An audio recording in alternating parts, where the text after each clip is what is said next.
Amém. Paz do Senhor, igreja. Amém. Parece que vocês deixaram a paz lá em 2024. Tudo bem com vocês, irmãos? Amém. Muito bom estar de volta. Como sabem que essa viagem que eu fiz agora foi uma viagem fora da casinha, né? Não estava planejada, mas pudemos realizar muitos trabalhos, eu e o pastor Júnior, graças a Deus. Eu acho que até o pastor Júnior até emagreceu, porque ele teve que cuidar de mim, né? Mas foi bom, tivemos um tempo muito bom ali. O tema deste mês é um tema que fala de reconciliação, de volta para Deus. E esse capítulo 15 do Evangelho de Lucas, que é o que vai estar sendo estudado neste mês, eu recomendo a todos os irmãos, quando forem preparar alguma palavra aqui, leiam esse capítulo.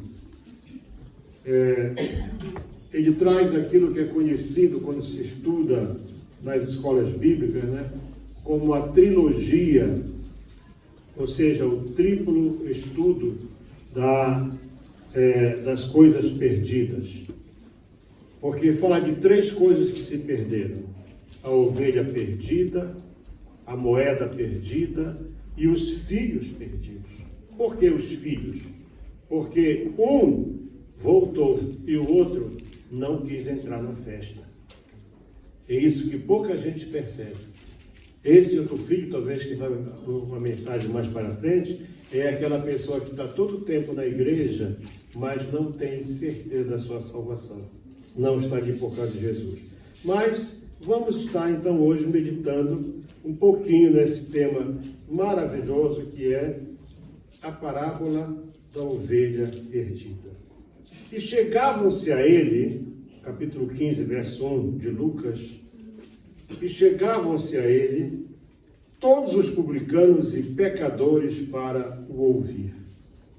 E os fariseus e os escribas murmuravam, dizendo: este recebe pecadores e come com eles.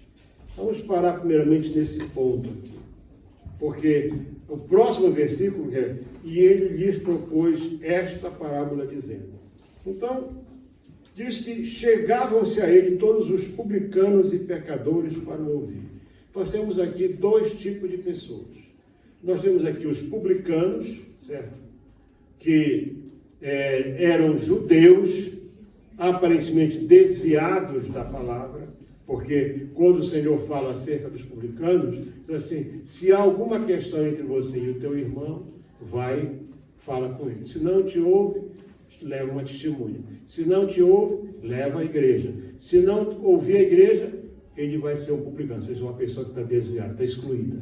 Então, um publicano aqui, tecnicamente, seria um judeu que não estava andando segundo a lei. Mas os publicanos, na verdade, aqui, eram aqueles que trabalhavam para o governo de Roma. Aqueles que eram coletores de impostos, alguns eram soldados, alguns eram fiscais, enfim, eram pessoas que embora judeus, eles trabalhavam para Roma e por isso os outros judeus olhavam para eles de lado. É o chamado de publicano. Não quer dizer que não seguissem a lei.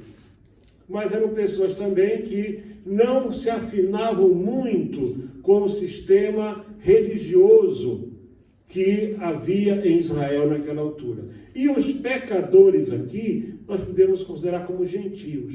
As pessoas das outras nações que habitavam em Jerusalém, que habitavam naquelas regiões ali, alguns, quem sabe, até das tribos perdidas de Israel, que eram chamados de pecadores. Por quê? Porque muitos deles, homens, não eram circuncidados. A palavra do Senhor Jesus atraía. Porque, segundo a Bíblia, e Lucas relata isso, e diz que ele falava como quem tem autoridade. Ele não era aquela mensagem: irmãos, se vocês forem numa sinagoga, quem gosta de apanhar sono não vai dormir.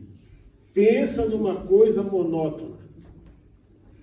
Até, por exemplo, a sinagoga, porque hoje há diferentes tipos, né, alguns segmentos do judaísmo, e tem as sinagogas progressistas, né, que ninguém usa nada, certo? Tem as tradicionais, que até o rabino-chefe estava de calça jeans, e que isso é um sacrilégio para os judeus, né? E tem a ortodoxa, que é aquela em que eles ainda usam aquelas barbonas e tal, e todo mundo de preto e branco, e etc e tal. Mas o tipo do culto é muito parecido. E se resume basicamente a leitura. Nas sinagogas tradicionais, eu achei até interessante, porque o rabino ainda dá uma boa palavra. Mas, por exemplo, na grande sinagoga de Jerusalém, que foi até um sábado, foi depois do Shabat, nós fomos para lá, foi no sábado à noite, que é uma reunião especial que tem, a sinagoga estava bastante cheia, mas é uma coisa muito monótona, quer dizer, eu entendo por que a palavra de Jesus atraía. Paulo disse que a letra é morta, mas o Espírito vivifica. Quando a pessoa fala sem o Espírito, é algo monótono, é algo assim que não consegue atrair ninguém. E a palavra de Jesus, que era uma palavra de amor, era uma palavra que buscava alcançar a necessidade das pessoas, isso atraía. Diz aqui, e chegavam-se a ele todos os publicanos e pecadores para o ouvir. E é claro que aqui temos uma espécie de inveja por parte de escribas e fariseus. Porque, com exceção de João Batista, que possivelmente já estava morto, havia uma carência muito grande de pessoas fora do sistema religioso judaico que se preocupasse em apontar o pecado, em mostrar os erros das pessoas. Jesus disse que ele tinha um problema sério com eles, porque a tradição oral deles buscava anular a palavra de Deus. Eles tinham, até hoje eles têm entendimentos da lei que são contrários àquilo que está na lei. E eles vão buscar argumentos para justificar o seu ponto de vista, enquanto que o Senhor Jesus, ele veio a esse mundo para buscar e salvar aquele que estava perdido. E então, quando essas pessoas vieram ter com ele, aqueles escribas e fariseus começaram a murmurar, dizendo assim: estes recebem pecadores e comem com eles. Eu não sei, irmãos, se isso aqui foi um banquete, eu não sei se isso aqui era celebração especial de alguém, mas o certo é que havia comida. E Jesus estava lá comendo com essas pessoas. Comendo, portanto, com esses que eram considerados fora. Os judeus consideravam esses aqui como pessoas excluídas completamente. Agora vamos ver quem é que são os excluídos de fato. E quase sempre ninguém gosta de ouvir a verdade. As pessoas, Pilatos perguntou, mas o que é a verdade? E antes que Jesus respondesse, ele foi, lavou as mãos e mandou açoitar Jesus. Porque as pessoas não querem saber da verdade. E isso é uma coisa perigosa hoje em dia, porque a verdade incomoda, a verdade confronta, a verdade revela o que está de errado com a pessoa. Então diz, quando Jesus ouviu essa murmuração, em vez de confrontar abertamente aqueles murmuradores, que não quer dizer que fossem pessoas do mal, não, eles eram pessoas religiosas. E em nome de Deus se cometem muitos crimes até hoje. Em nome de Deus, do Alá, que é o Deus dos muçulmanos, vocês veem que há uma guerra religiosa constante. A Índia tem mais de 300 milhões de deuses. E em nome desses deuses, a maioria deles desconhecidos para nós, é que eles trucidam pessoas. Eles espancam, eles se matam entre eles mesmos. E os escribas e fariseus, eles eram muito, porque o escriba era a pessoa que escrevia e o fariseu era a pessoa que explicava. Quase sempre, quando saiu de 2 em 2 pelas cidades, ia um escriba e um fariseu. Porque ao escriba cabia, portanto, ler, e ao fariseu o interpretar a lei. Eles andavam sempre aos pares. E eles tinham entendimentos diferentes uns dos outros. Isso então propõe a parábola. E a parábola é muito interessante. Olhando para eles, para esses que estavam murmurando. Porque a pessoa que está murmurando, nem sempre quer dizer que muitas vezes a pessoa murmura, ela é uma pessoa interessada. Ela está agindo da maneira errada, mas ela é uma pessoa interessada. Então Jesus propôs uma parábola para eles, dizendo assim: que homem dentre vós, tendo 100 ovelhas e perdendo uma delas, não deixa no deserto, olha aí, no deserto, não é no abrigo, as 99 e vai após a perdida até que venha achá-la. Então vamos parar simplesmente nessa pergunta. Por que o Senhor usou a expressão ovelha? Porque era algo comum. O povo judeu era um povo essencialmente voltado para a terra. Até hoje é. O povo judeu até hoje é um povo essencialmente voltado para a terra, para a produção agrícola. Israel tem apenas 22 mil quilômetros quadrados. Para você saber, isso é menor do que o Gauteng. É menor que o Gauteng, menor, mas muito menor que o Gauteng. Para você ter ideia, Moçambique tem 850 mil quilômetros quadrados. Então Israel é 40 vezes menor do que Moçambique em área. E ainda disso, 60% do território é deserto e pedra. Presta bem atenção para isso aí. Israel não tem nenhum rio que nasça em Israel, porque o rio Jordão nasce na Jordânia. E exceto o lago de Genezaré, que é a única grande reserva de água que tem, não há outra reserva. O regime de chuva de Israel é muito pequeno. Não chega a ser 90 dias. Agora, como é possível um lugar desse, pequeno, 60% praticamente sem condição de ser utilizado, hoje é um dos maiores exportadores de flores, de laranja, grande produtor de vinho, o maior produtor de tâmaras do mundo inteiro. Como é possível isso? É um povo voltado para a agricultura. Até hoje, a vocação agrícola, né, se bem que já agora modernamente, a grande indústria de Israel é o turismo e também a tecnologia. O Brasil tem 210 milhões de habitantes e nunca teve um prêmio Nobel de nada. Israel só tem, o Brasil tem, entre o dia que foi inventado pelos portugueses até o dia que ele se declarou livre, 500 e poucos anos. Israel tem pouco mais de 45 até agora, vai fazer, portanto, 80 anos, 48 ainda falta, 1948. Não tem 80 anos de existência como nação livre recente. Israel tem algumas dezenas já de prêmios Nobel, especialmente na área da ciência e da tecnologia.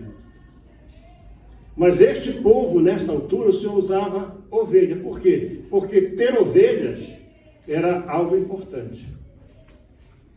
A pessoa, se vocês observarem, quando a Bíblia fala de Jó, por exemplo, fala dos animais que ele possuía. Das vacas, das ovelhas, dos camelos, dos jumentos, porque isso é algo importante. Mas a ovelha em si, porque a ovelha dava a lã, dava o leite, dava o queijo e dava a carne. E a ovelha é um animal muito mais fácil de manusear do que qualquer outro. A ovelha, você consegue cuidar da ovelha num espaço muito menor. Então, ele pega esse exemplo, considerando também que Israel nunca foi grande população, em termos de população. Qual é o homem dentre vós, que tendo 100 ovelhas, e uma delas, e perdendo uma delas, não deixa no deserto as 99 e não vai após a perdida até achá-la? Então, quem é essa ovelha perdida? Primeiramente, eu entendo que essa ovelha perdida é aquela ovelha que resolveu ir comer fora do lugar certo. Irmãos, eu não sei como é que as ovelhas de Israel são tão gordinhas. Eu vi isso lá. Não tem pasto, gente. Não tem pasto. Via de regra, o que você vê são bolas de capim, assim. Quando eu estava lá, o pessoal aqui, perdendo tempo lá em pagar $1 para tirar fotografia com o camelo do árabe rindo deles, e 5 para subir no camelo, saí, fui espreitar lá, que estava lá, não sei se era um beduíno, com o rebanhozinho dele. E o que eu via? Eu via aquilo que queimou quando Moisés viu. A sarça, são bolas, né, que vão secando. Porque é deserto. É deserto. Mas a Bíblia diz que o bom pastor, o que diz o Salmo 23? Né? O Senhor é o meu pastor e nada me faltará. Né? E diz mais o quê? Hein? Guia-me. Isso, é o pastor que guia a ovelha, que leva a ovelha para o lugar onde ela pode comer. Então essa ovelha aqui é aquela ovelha que não quis comer a comida que o pastor estava oferecendo para ela.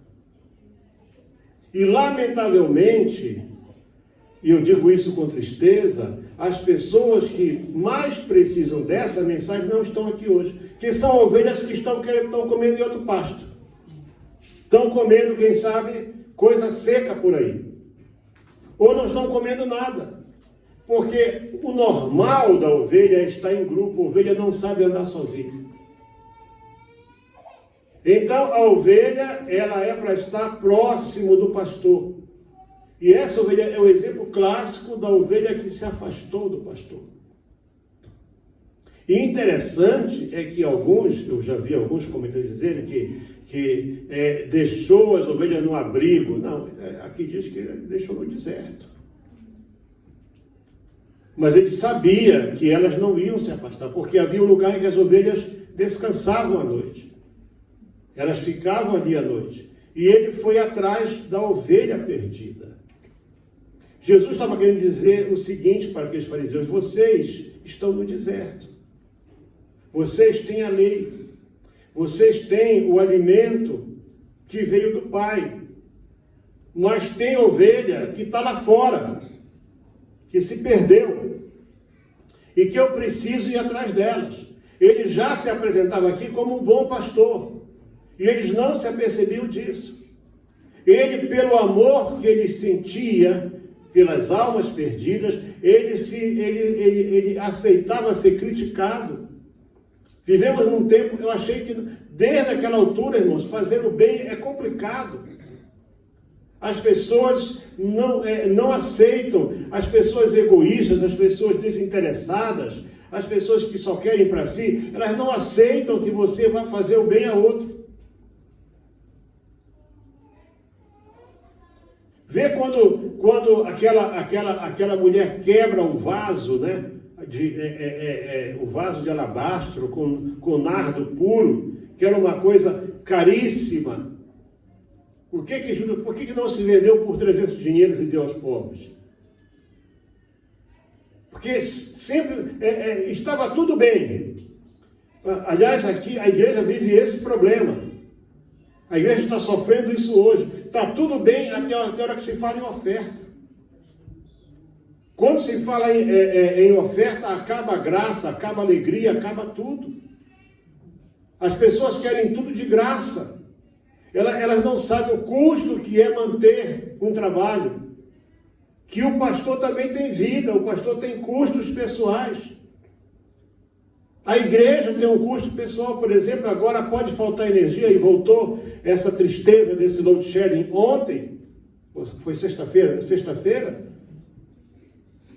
Mas aqui nós não vamos sentir. Você sabe por quê? Porque nós temos todo um sistema solar aqui com baterias que já foi provido.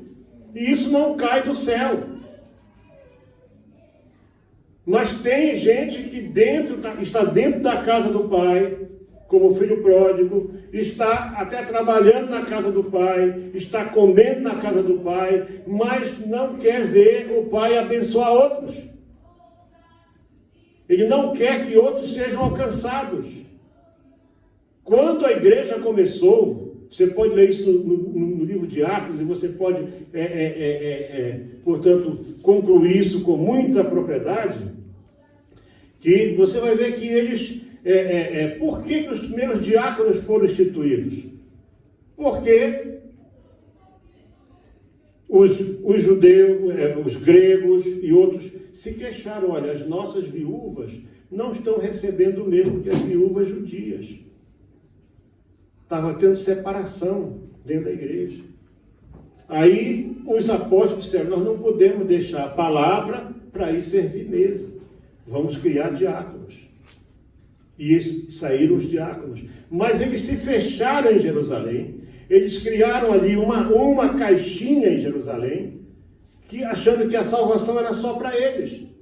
Deus teve que mandar uma tribulação muito grande. Jerusalém foi cercada, foi destruída. Eles foram espalhados pelo mundo para que o evangelho pudesse sair. Porque tem pessoas que não querem que a palavra saia para outros lugares.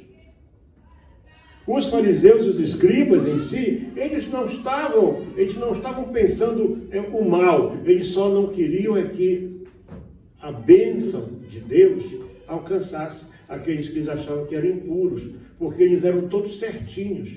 Mas o Senhor disse, olha, vocês estão aqui perto de mim, vocês estão perto da lei, vocês estão ao alcance da lei, mas tem uma multidão lá fora, que é essa ovelha perdida, que eu preciso ir lá buscar. Assim como você não abre mão de uma ovelha, eu não posso abrir mão desses que estão à minha frente. Isso é muito importante para nós podermos entender que a grande missão da igreja não é se reunir e cantar, e chorar e louvar, não. A grande missão da igreja é levar a palavra de Deus ao perdido lá fora. Essa é a grande missão. Se não for isso, irmãos, não vale a pena estarmos aqui. Não vale a pena. Vamos continuar com o mesmo pensamento dos escribas e fariseus.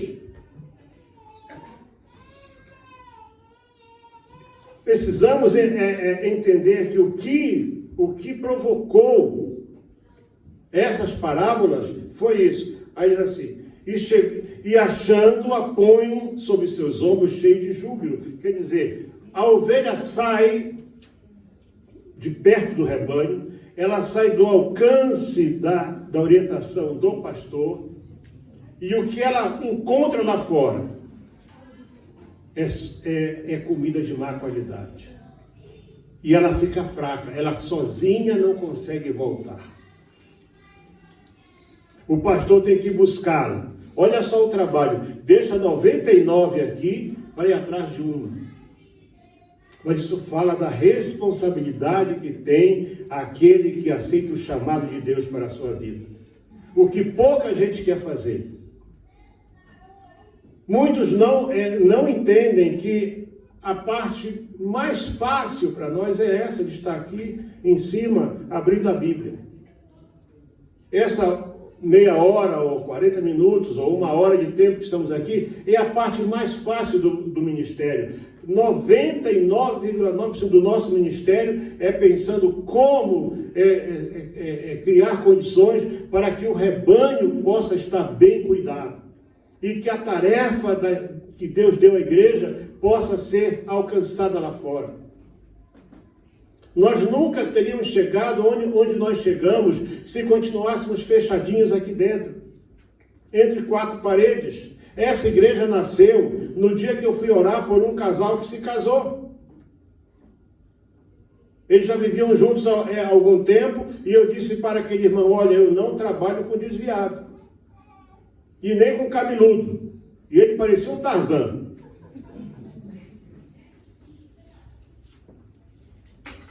Nada contra os cabeludos.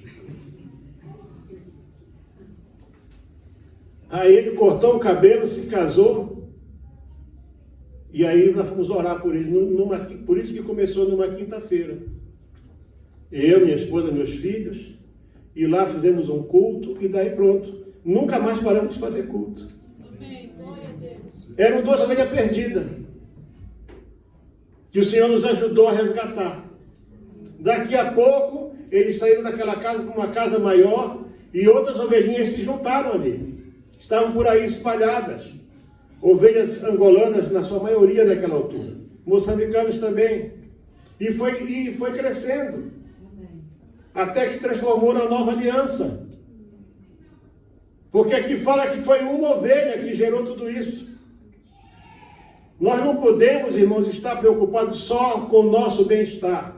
Nós não podemos estar preocupados só com o nosso vestir, com o nosso calçar, com a nossa alimentação. Nós temos que entender que há um trabalho enorme lá fora para ser feito. E a igreja tem que mostrar que ela está aqui para fazer a diferença. Jesus disse: olha, vocês fazem um bom trabalho, vocês não estão errados. Escrever a lei, preparar escritos e explanar é muito bom, mas é preciso ir lá fora. Esse é o nosso trabalho, é ir lá fora. Porque tem ovelhas perdidas. Tem pessoas que precisam ouvir a palavra. Fora aqueles que já ouviram e se afastaram, eles se cansaram de comer maná. E ver que o maná alimentou aquele povo 40 anos. 40 anos comeram maná. 2 semanas após saírem do Egito, o maná começou a cair. E 2 semanas depois que eles entraram na terra prometida, quando eles começaram a colher, o maná parou. 40 anos. 6 dias por semana. O maná caía. E eles sobreviveram daquele maná. Eles não tinham, porque os animais que existiam eram poucos. A caminhada longa. Mas tem gente que voltou que se cansaram e queriam voltar para o Egito. Então, irmãos, para mim é o seguinte: a melhor coisa que tem é aquilo que Deus manda. O maná para nós tem muitas coisas, tem muitos sentidos. Não é só a boa comida, o trabalho, o fato de você poder gerar recursos para se manter. Isso é maná que vem do céu, porque nós mesmos não temos capacidade nenhuma. Então nós não temos que ficar aqui censurando ou criticando isso ou aquilo. Jesus só estava pregando a palavra. Ele não pregava nada fora da lei. Mas ele estendia a lei, ele dava uma extensão maior, falando do amor de Deus, e sentava para poder comer. E eles achavam isso um absurdo. Como é que um mestre judeu pode sentar com pecadores para comer? Paulo aprendeu a lição, e Paulo era fariseu. Ele disse: eu me faço de tudo para com todos, para atraí-los para Cristo. Então nós precisamos entender que a mensagem que esta parábola traz é que a igreja foi constituída e nós temos que ser seguidores de Cristo. Cristão é um título interessante, porque ele quer dizer seguidor de Cristo. Não é um rótulo. Cristão é um estado de vida. Então nós precisamos compreender que o nosso trabalho aqui na terra é comunicar Cristo às nações, às pessoas à nossa volta. É não deixar passar nenhum momento. Cada vez que um polícia me para na rua, eu passo o documento e tudo e pergunto para ele, quando foi que você orou a última vez? É um susto para eles. Quando é que você foi à igreja a última vez? Jesus está voltando. Você não pode deixar passar nenhuma oportunidade. Ainda que ele venha pensando mal ou fazendo mal, essa palavra desarma ele.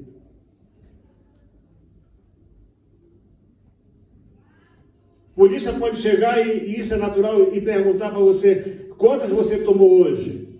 Você diz para ele assim, eu vou ter uma outra pergunta. Quantas vezes você já orou hoje? Se você fizer isso, você vai estar jogando para cima dele, ele vai estar sendo confrontado. Aquilo que Jesus fazia, Jesus confrontava as pessoas com a realidade delas, com a necessidade delas. Por isso que a mensagem de João Batista era uma mensagem dura, porém realista. E as pessoas diziam, o que podemos fazer? Ele dizia, olha, você que rouba, não rouba mais. Você que coleta imposto, coleta só o necessário. Você, soldado, que tem a arma, tem a força na mão, te conforma só com o teu vencimento mensal, com o teu soldo. É preciso mudar. Mas as pessoas precisam ser confrontadas. E o Senhor fazia isso. Ele disse assim, então ele deixa 99 ali, vai em busca, e quando volta, ele faz disso uma festa, ele faz um comunicado. Por quê? Também para mostrar aos outros pastores que é necessário ir em busca da ovelha. E aqui nós vemos qual é a grande noção espiritual disso aqui. Digo-vos, pois, verso 7, haverá alegria no céu por um pecador que se arrepende, mais do que por 99 justos que não necessitam de arrependimento. Quer dizer, o Senhor se alegra mais, não por ver 99 no aprisco, mas sim por um que está sendo trazido de volta. Isso pode parecer injusto, poxa, mas isso aqui é o pensamento do irmão do filho pródigo. Eu estou sempre contigo. Eu trabalho de sol a sol. Eu nunca tive sequer um cabrito para poder comer com meus amigos, porque nunca pediu para o pai. Está na casa do pai e não busca aquilo que o pai tem de melhor. Se conformou.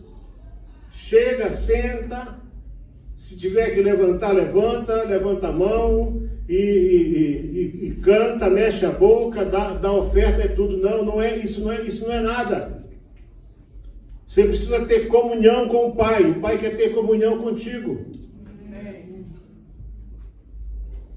A mensagem da parábola da ovelha é essa. O Senhor, ele estava dando uma lição para escribas e fariseus e mostrando para eles que o trabalho que eles faziam era um trabalho importante, mas havia algo muito maior para ser feito lá fora, em busca da ovelha perdida, porque alguns deles que eles chamavam de publicanos e pecadores eram judeus desviados que precisavam de ser trazidos de volta. Vamos ter no dia 16 aqui o culto do reencontro.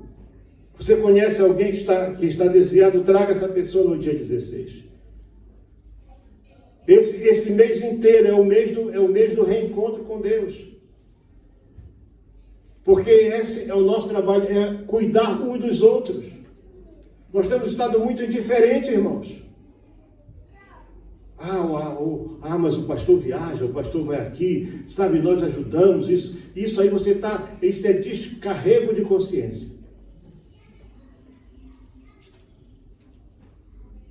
Quando é que você trouxe alguém para ouvir a palavra? Quando é que você foi em busca de alguém que está fraco? Quando é que você insistiu com alguém? Aqui diz que carregou nos ombros. Na parábola da grande ceia, ele diz assim: ide pelos campos, pelos valados, pelas esquinas, pelas praças, e forçai-os, para que a minha casa se encha. Glória a Deus. Então nós temos que ser um trabalho de força, um trabalho de insistência, porque a pessoa que está perdida, muitas vezes não se dá conta que está perdida. E ela precisa de ser colocada de volta no rumo, de ser mostrado a ela o caminho, de ser apresentado para ela algo novo. Ela está lá fora, perdida, desorientada. Irmãos, a ovelha é um animal que ela não consegue viver sozinha. Nem comer ela consegue comer. Isso é característico da ovelha. Logo de início parece bom, aparece amigos, aparece isso, aparece aquilo e tal. Daqui a pouco a pessoa cai em si e diz assim: o que eu estou fazendo aqui? Como era bom na casa do Pai. E agora eu estou aqui, e logo que você chega, você é novidade. Olha, chegou essa irmãzinha aí, vamos embora dar um trato nela.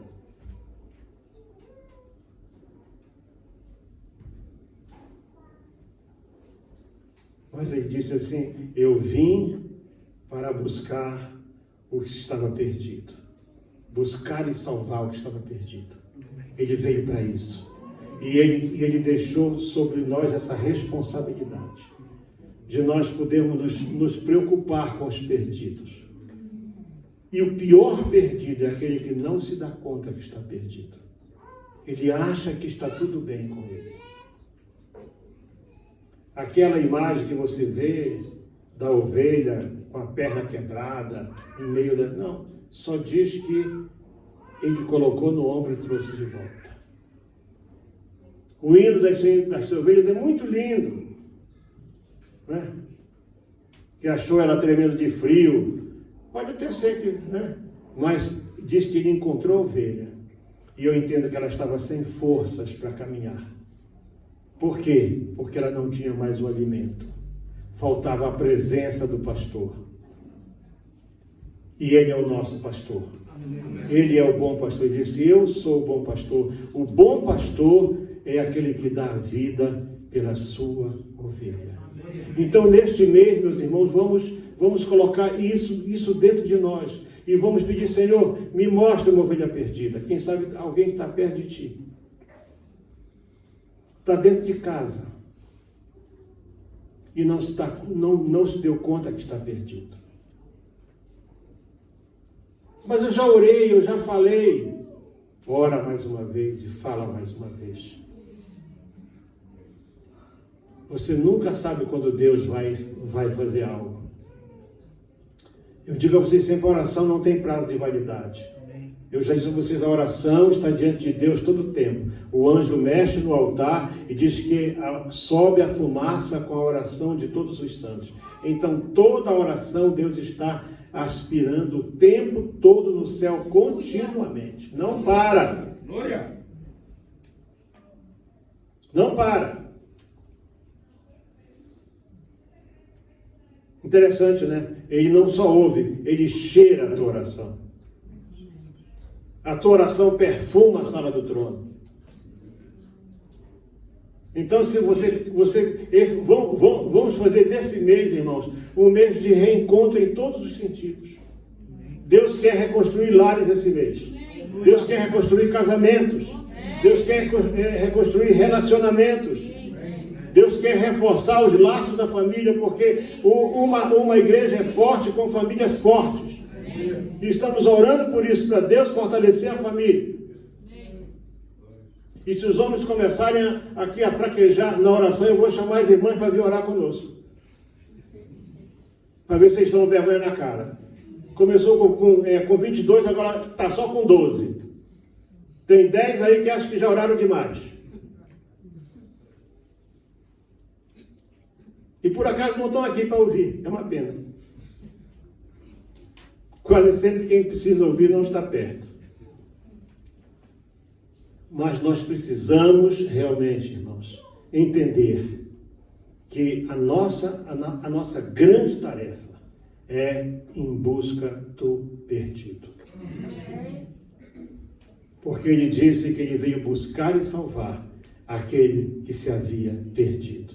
Buscar, quer dizer, vai atrás. Salvar é resgatar. E nós não podemos ficar de fora disso. Aleluia!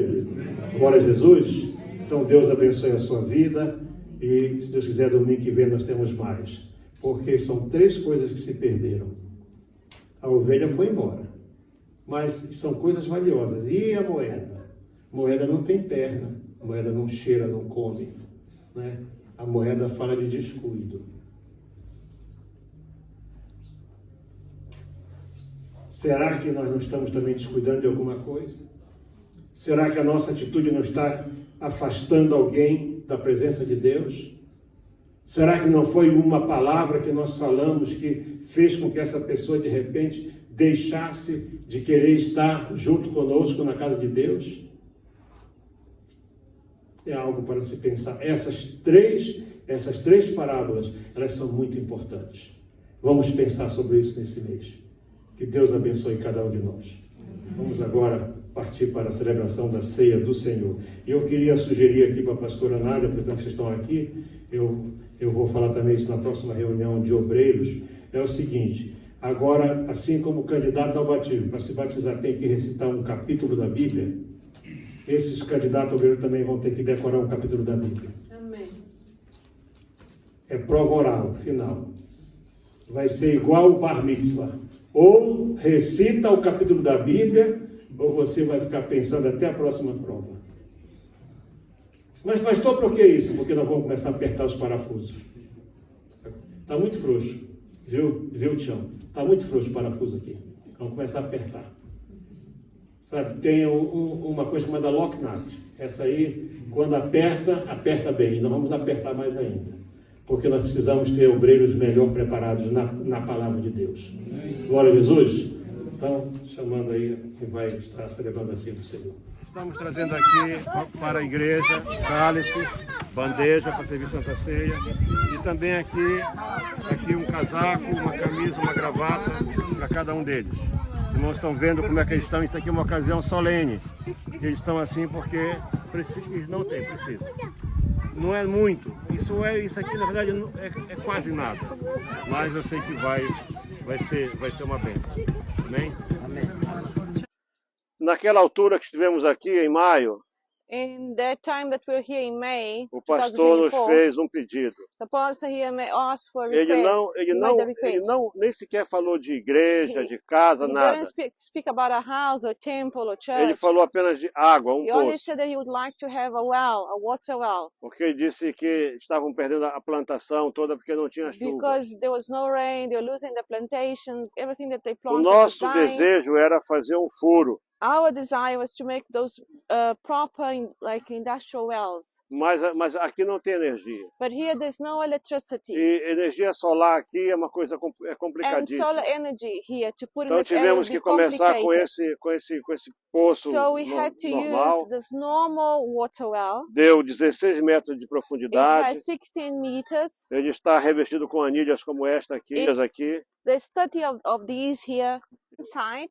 E isso é para poder o poço portanto, ele não se So the não se well quebrar. will not collapse, will not break. Faltam 2 ainda aqui. There's two more that are going to go on top Já of the tem one a you see. roldana para So poder. there is the E vai ser iron that usado will hold corda. it together, and obviously there will be Para a essa rope here. realidade aqui For this reality, for this é o que location, funciona. this is the only thing that would work for them. Para você ter ideia, For you to have an idea, esse poço pronto, this water well ready, mais ou menos uns $700. it's about $700. Um poço, um furo artesiano A normal com perforated bomba well manual with manual, custa $8.000 aqui. it's about $8,000 Isso to é make muito the manual dinheiro. one, the one that you pump yourself. Nós temos que trabalhar dentro de realidade. So obviously we have to work within the reality Eles that we agora are têm in. água, graças a Right Deus. now they will have the water that they requested. E isso é uma bênção para todos. And this is a blessing for all. O nosso trabalho é assim. Our work is like Nós trabalhamos this. dentro de uma visão realista. We work within a realistic vision. Nada com coisas que não sejam, que não possam ser utilizadas no dia a dia. We work with things that are going to be utilized by them on their everyday life. Porque imagina você, um furo artesiano, Now let us think com of an sistema industrial solar, water well with solar um system here. investimento altíssimo, It's a high que investment tem que ser renovado that sempre. needs to be renewed constantly. Aqui só renova a This one- força a cada dia.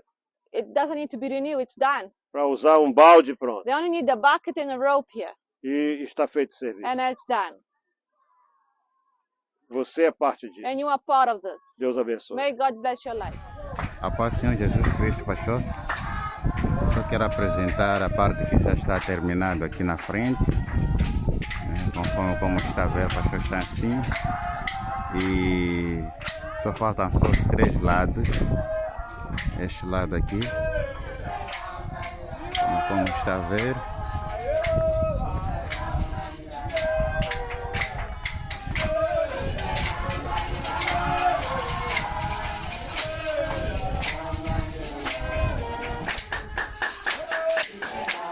Aqui também essa parte de trás, faltando ali um pouco.